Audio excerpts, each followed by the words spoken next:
الحمد للہ رب العالمین والعاقبۃ للمتقین والصلاة والسلام رسولہ الانبیاء والمرسلین اما بعد فاعوذ باللہ من الشیطان الرجیم بسم اللہ الرحمن الرحیم یا ایہا الذین آمنوا قوا انفسکم واہلیکم نارا وقودها الناس والحجارہ علیہا ملائکۃ غلاظ شداد لا یعصون اللہ ما امرہم وَيَفْعَلُونَ مَا يُؤْمَرُونَ صدق اللہ العظیم۔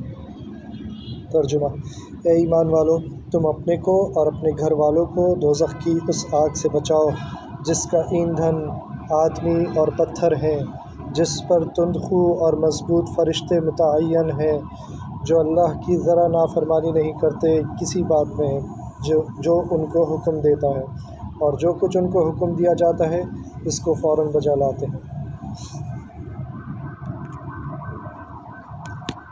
آج کل ہمیں معاشرے میں ہم دیکھ رہے ہیں کہ بہت زیادہ خرابیاں نظر آ رہی ہیں، اور یہ بات صحیح بھی ہے۔ ہر کوئی اس بات کی شکایت کر رہا ہے کہ لوگ ایسے ہیں، لوگ ویسے ہیں، اور معاشرہ کتنا خراب ہو گیا ہے۔ اس آیت میں اللہ سبحانہ وتعالیٰ ہمیں حکم دے رہے ہیں کہ یا ایھا الذین آمنوا قوا انفسکم واہلیکم نارا، اور حکم کیا دے رہے ہیں کہ اپنے آپ کو اور اپنے خاندان کو، اپنے گھر والوں کو آگ سے بچاؤ۔ تو یہ معاشرے کی جو خرابی ہے یہ تو ہر کسی کو نظر آتی ہے، لیکن ایسا لگتا ہے کہ جو آدمی بات کرتا ہے اور معاشرے کو برا کہتا ہے وہ تو اچھا ہے اور باقی سب لوگ خراب ہیں۔ تو اپنی طرف ہماری توجہ نہیں ہوتی۔ ہماری کیا ذمہ داری ہے معاشرے کی اصلاح کے حوالے سے؟ ہماری اس طرف بالکل توجہ نہیں ہوتی، لیکن اللہ سبحانہ وتعالیٰ ہماری توجہ دلا رہے ہیں اس طرف کہ سب سے پہلے تو تمہاری اپنی ذمہ داری، اپنے آپ کو آگ سے بچاؤ۔ دوسروں کی فکر ٹھیک ہے کرنی چاہیے، لیکن سب سے پہلے اپنے آپ کو آگ سے بچانے کی فکر کرو اور اپنے گھر والوں کو۔ تو اسی طرح حدیث میں آتا ہے کلکم راع وکلکم مسئول عن رعیتہ، کہ تم سب راعی ہو، یعنی تم سب کی ذمہ داری ہے ان کے حوالے سے جو تمہارے ماتحت ہیں، اور تم سب سے ان ماتحتوں کا سوال ہوگا، پوچھا جائے گا ان کے بارے میں کہ تم نے ان کے ساتھ کیا سلوک کیا، اور سب سے زیادہ جن کے بارے میں پوچھا جائے گا وہ لوگ ہیں جو ہمارے سب سے زیادہ قریب ہیں، اور وہ ہمارا خاندان ہے۔ تو یہ معاشرہ جس کی ہم آج برائی کرتے رہتے ہیں وہ ایسا کیوں ہو گیا؟ کیونکہ آج سے 20، 25، 30، 40 سال پہلے لوگوں نے اس بات کی فکر نہیں کی کہ ہماری کیا ذمہ داری ہے معاشرے کے حوالے سے، تو انہوں نے اپنے بچوں کو اور اپنی بیویوں کی اس حوالے سے تربیت نہیں کی، اور آج وہی لوگ بڑے ہو گئے ہیں اور وہ غلط تربیت کے ساتھ اس معاشرے کا حصہ بن گئے، اور ہم بھی انہی میں شامل ہیں۔ تو یہ معاشرہ ایسا ہو گیا جس کی آج ہم برائی کرتے رہتے ہیں۔ تو اب ہم کیا برائی کرتے رہیں گے یا کچھ آگے بڑھ کے کچھ قدم بھی اٹھائیں گے؟ تو وہ قدم کیا اٹھانا ہے؟ وہ قدم یہی اٹھانا ہے کہ آج ہی سے فکر کریں کہ میں اس معاشرے میں کچھ نہ کچھ دے کر جا رہا ہوں۔ ایک تو میں اپنے آپ کو دے کے جا رہا ہوں، اور ایک میں اپنے بچوں کو دے کر جا رہا ہوں۔ تو میری کیا ذمہ داری ہے اس معاشرے کے حوالے سے؟ سب سے پہلی ذمہ داری یہ ہے کہ میں اپنے آپ کو ٹھیک کروں، اور دوسرے نمبر پہ یہ ہے کہ میرے بچے جو مستقبل میں اس معاشرے کا حصہ بنیں گے ان کے حوالے سے میں نے کیا کیا، تو اللہ تعالیٰ مجھ سے پوچھیں گے، اور حکم دے دیا ہے کہ ان کو آگ سے بچاؤ۔ تو ان کے حوالے سے کرنے کے لیے 3 کام ایسے ہیں جو، اور اگر ہم بچوں کے حوالے سے بات کریں تو 3 کام ایسے ہیں جو اگر ہم ان پر نظر رکھیں تو انشاءاللہ ہم اپنی حد تک اللہ تعالیٰ کو جواب دینے کے قابل ہوں گے کہ اللہ میں نے اپنی پوری کوشش کی کہ میں معاشرے کی اصلاح کر سکوں، اور اس کے لیے میں نے یہ کیا۔ تو اب بچے جو ہوتے ہیں وہ ہمیں بچوں سے بھی شکایتیں ہیں، شوہر کو اپنی بیوی سے شکایت ہے، بیوی کو شوہر سے شکایت ہے، اور والدین کو بچوں سے شکایت ہے، بچوں کو والدین سے شکایت ہے۔ تو ہر کسی کو ہر کسی سے شکایتیں ہیں۔ یہ کیا جائے کہ اس میں ہم ایک بہترین، سب سے پہلے ایک بہترین خاندان اور اس کے بعد ایک بہترین معاشرے کی طرف قدم بڑھا سکیں؟ تو وہ 3 کام کیا ہو سکتے ہیں؟ سب سے پہلے اپنے آپ کو رول ماڈل بنا لیں کہ میں اپنے گھر والوں کے لیے، اپنے بچوں کے لیے رول ماڈل بننا میرے لیے ضروری ہے، تبھی وہ بچے جو ہیں وہ آگے بہتر انسان یا بہتر شخصیت ان کی تعمیر ہو سکے گی۔ تو سب سے پہلے تو یہ ضروری ہے کہ میں اپنے آپ کو رول ماڈل۔ تو دوسرا کام یہ ہے کہ پھر اب بچوں کی اچھی تربیت کرنی ہے۔ پہلا کام یہ ہو گیا کہ آپ نے اپنے آپ کو رول ماڈل بنایا، دوسرے نمبر پہ بچوں کی اچھی تربیت، اور تیسرے نمبر پر ان کے لیے دعا، اور بہت زیادہ دعا۔ تو یہ ایک ایک کر کے ہم تینوں چیزوں کو دیکھیں گے کہ اس میں کیا ہماری ذمہ داری بنتی ہے۔ سب سے پہلے رول ماڈل بننے کے فائدے کیا ہوتے ہیں؟ مجھے یاد ہے کہ میرے والد صاحب، مجھے اور میرے بھائی، ہم دونوں کو یاد ہے کہ میرے والد صاحب جو تھے وہ جب ہمیں اسکول لے کے جاتے تھے تو کبھی ہمیں اگر سڑک کراس کراتے تھے تو دونوں کے ہاتھ پکڑتے تھے، اور پھر ہم اپنے اسکول چلے جاتے تھے، لیکن اس کے بعد ہم اپنے ہاتھ کی خوشبو سونگھا کرتے تھے، کیونکہ والد صاحب کے ہاتھ میں خوشبو لگی ہوتی تھی، تو ہم خوش ہوتے تھے کہ والد صاحب کتنی اچھی خوشبو ہے جو ہمارے والد صاحب کے ہاتھوں میں سے آتی ہے۔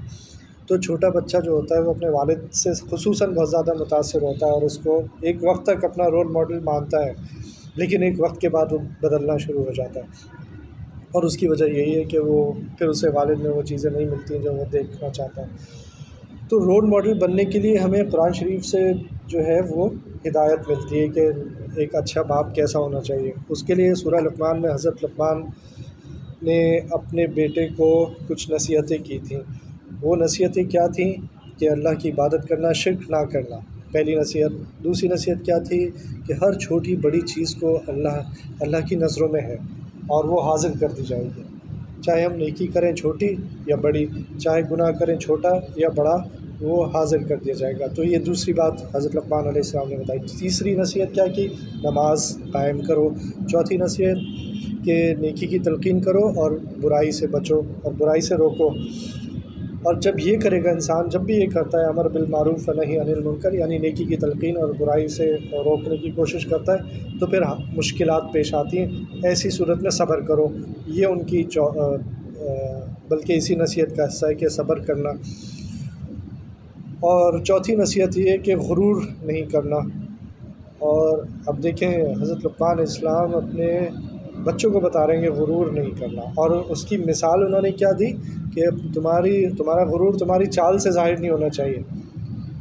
اب ہم تو اتنی چھوٹی چھوٹی چیزوں کی طرف توجہ نہیں دیتے، لیکن حضرت لقمان علیہ السلام اپنے اولاد کو بتا رہے ہیں کہ تمہاری چال میں بھی غرور نہیں نظر آنا چاہیے۔ اور پانچویں چیز، اپنی آواز کو ہلکا رکھو، تو تمہاری آواز گدھے کی آواز کی طرح نہ ہو جائے۔ یہ 5 نصیحتیں حضرت لقمان علیہ السلام نے کی۔ تو سب سے پہلے باپ دیکھے گا کہ یہ جو چیز میں بتاؤں گا اپنے بیٹے کو، کیا میرے اندر یہ چیزیں ہیں یا نہیں۔ تو سب سے پہلے تو میرے اپنے اندر یہ چیزیں ہونی چاہیے، تب میں اپنے آپ کو کہہ سکوں گا کہ میں رول ماڈل بننے کی کوشش کر رہا ہوں۔ تو باپ سب سے پہلے یہ دیکھے گا۔ اچھا، یہ تو ایک بات ہو گئی۔ دوسری اہم بات جو رہ گئی وہ یہ کہ بچہ جو ہے وہ ایک سفید کاغذ کی طرح ہوتا ہے جس پر کچھ نہیں لکھا گیا جب تک وہ بہت چھوٹا ہے۔ جو بڑا ہوتا جاتا ہے اس کاغذ کے اوپر کچھ نہ کچھ لکھنا شروع ہو جاتا ہے، جو بھی اسے ماحول ملتا رہے گا وہ اس کی شخصیت کا حصہ بنتا جائے گا۔ تو بہت ہی اہم بات یہ ہے کہ بچے کی تربیت اس وقت شروع کی جائے جب وہ ابھی سفید کاغذ ہے، ابھی اس کے اوپر کچھ نہیں لکھا ہوا، کلین سلیٹ ہے۔ اور ورنہ یہ کہ اس کے اوپر اگر غلط چیزیں لکھنی شروع ہو گئیں تو وہیں سے مسائل شروع ہو جائیں گے۔ تو اب جب بچہ بہت ہی چھوٹا ہے اور ابھی اسے ان باتوں کا احساس بھی نہیں ہے، تب آپ اسے ان باتوں کا احساس دلانا شروع کر دیں۔ جب ابھی اس کو ان چیزوں کی اتنی سمجھ نہیں، تب ان چیزوں کا احساس دلانا شروع کر دیں، تو وہ اس کی تربیت کا حصہ بن جائیں گی۔ تو یہی وہ باتیں جو ابھی حضرت لقمان علیہ السلام نے فرمائی تھیں، یہ میں اپنے بچے کی شخصیت میں کس طرح پیدا کر سکتا ہوں۔ تو پھر اب تربیت کی طرف ہم آ گئے کہ بچوں کی تربیت کس طرح کرنی ہے۔ تو سب سے پہلی چیز ایک مسلمان کے لیے کیا ہے؟ لا الہ الا اللہ، توحید۔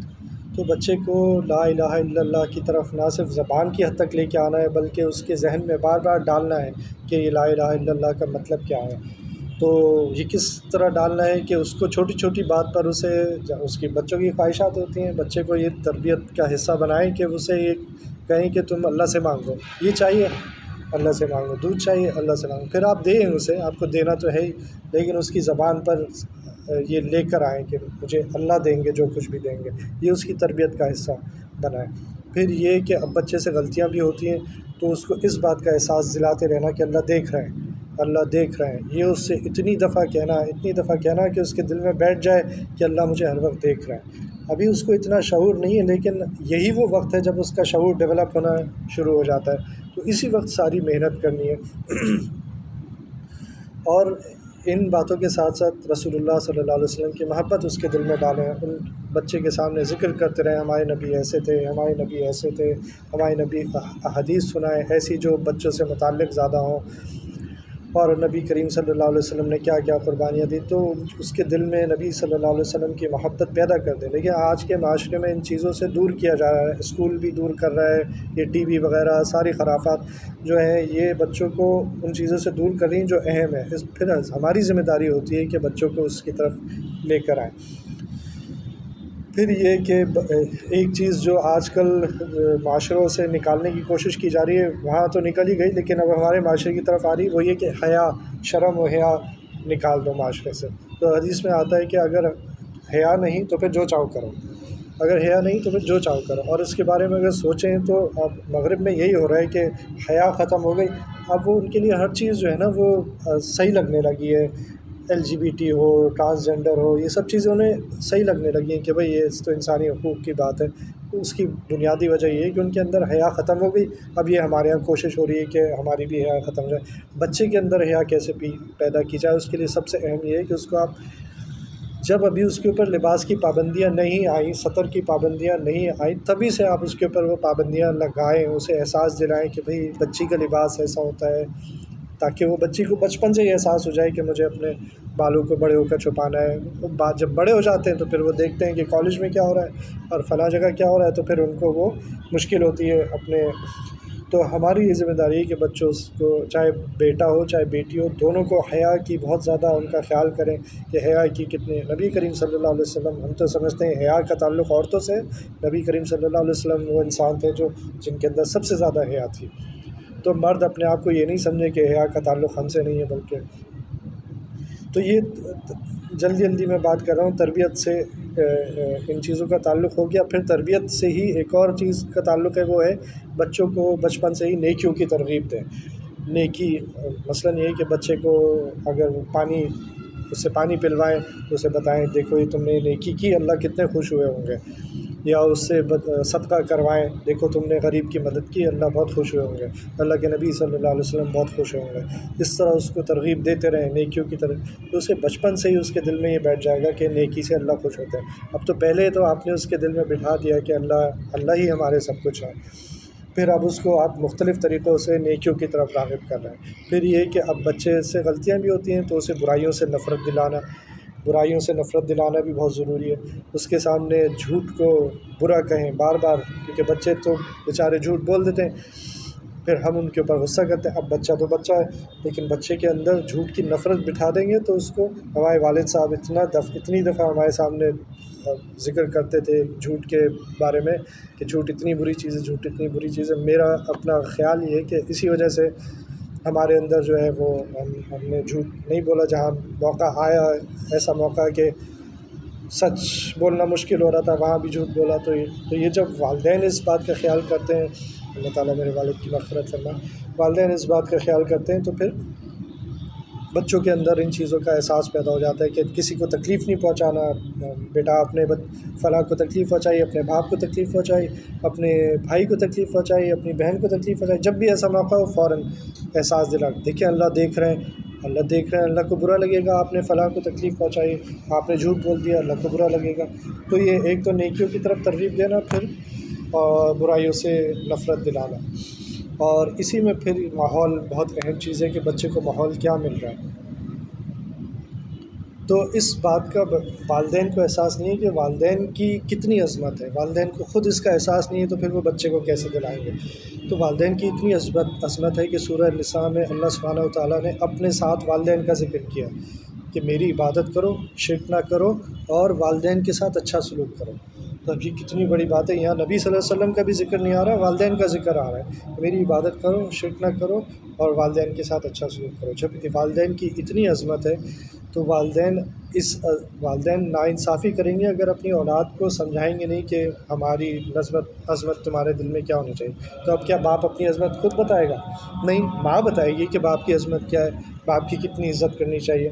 اسی طرح کیا ماں اپنی عظمت خود بتائے گی؟ نہیں، باپ بتائے گا کہ ماں کا احترام کرو، ماں کا ادب کرو، ماں سے محبت کرو، ماں کی خدمت کرو۔ تو اس طرح پھر جو ہے وہ بچوں کے دل میں ماں باپ کی عظمت اور ان کی محبت پیدا ہوگی۔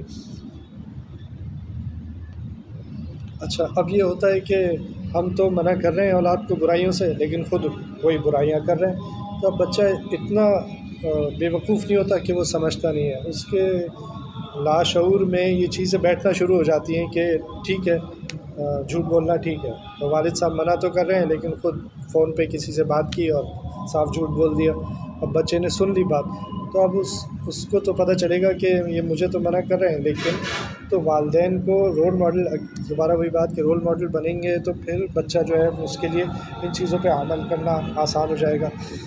تو اس بارے میں بہت زیادہ خیال رکھیں کہ کہیں مجھ سے کوئی ایسا عمل تو نہیں ہو رہا کہ میرا بچہ سوچے کہ یہ میرے باپ کیا کر رہا ہے یا یہ میری ماں کیا کر رہی ہے۔ اچھا، گھر کو غلط ماحول سے پاک کریں۔ ابھی میں نے ایک بچی سے پوچھا، چھوٹی بچی 5 سال کی ہوگی شاید یا 4 سال کی ہوگی، کہ تمہارا چشمہ کیوں لگ گیا؟ تھوڑے دن پہلے نہیں تھا، اب اس کے چشمہ لگا۔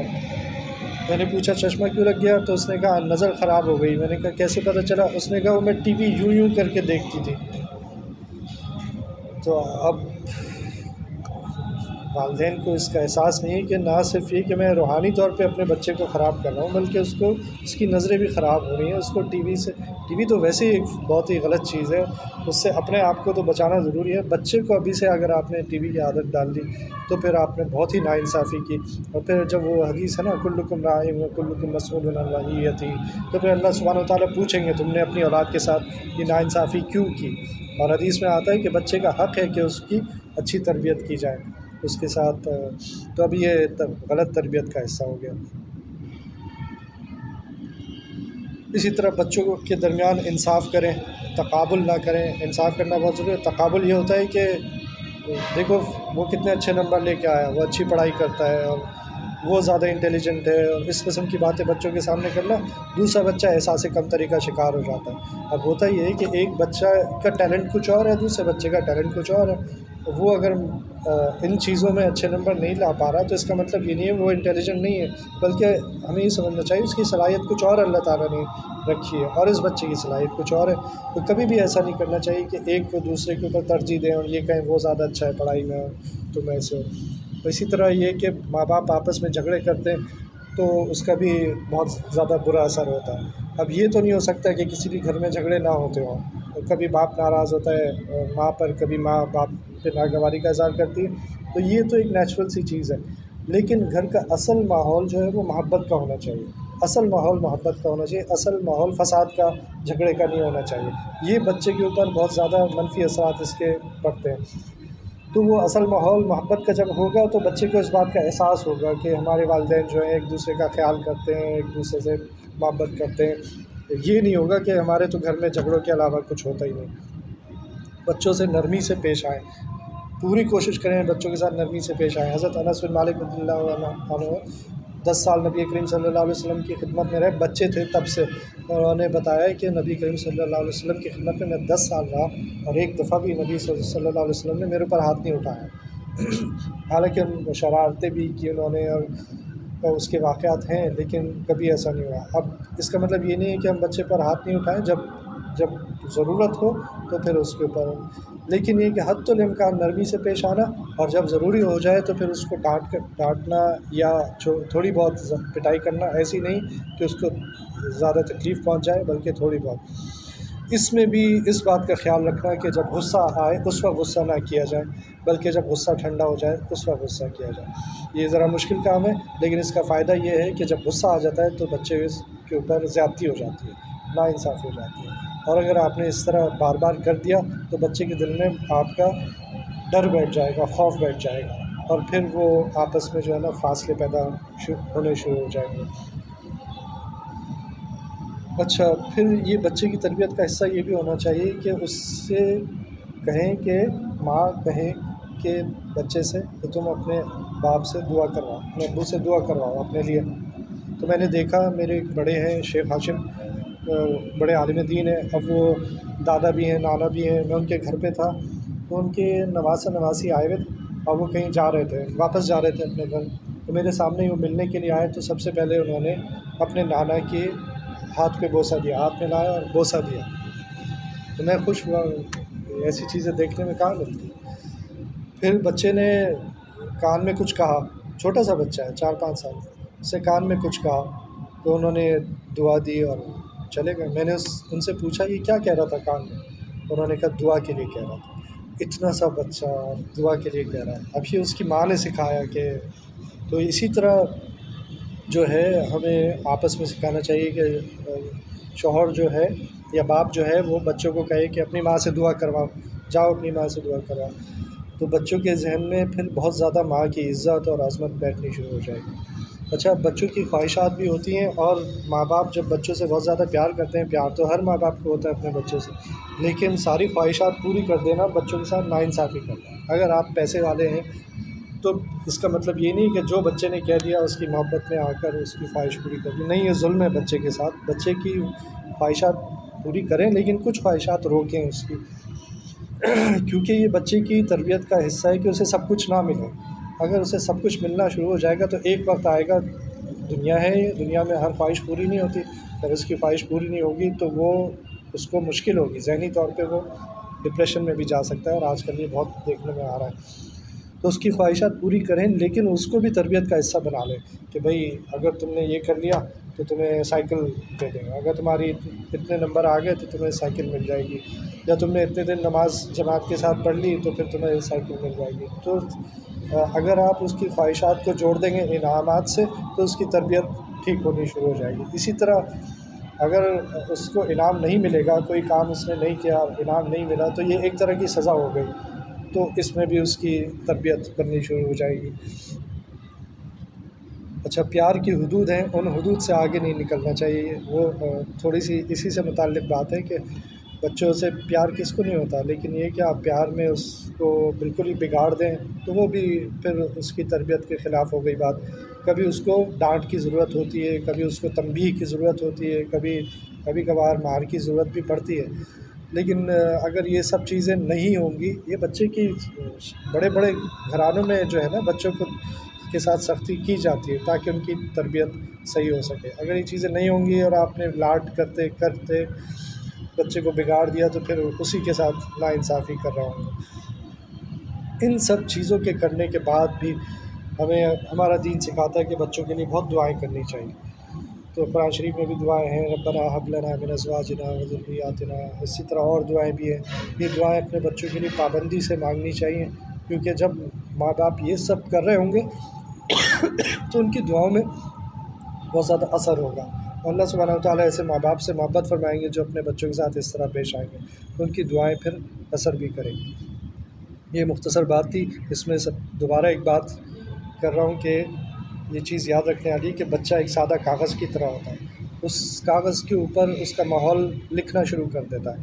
آج جو معاشرہ خراب ہو چکا ہے یہ اسی وجہ سے ہو چکا ہے کہ بچپن میں ہم نے اپنی اولادوں کی وہ تربیت نہیں کی جو ہمیں کرنی چاہیے تھی، اور اب ہمیں ہر کوئی برا نظر آتا ہے۔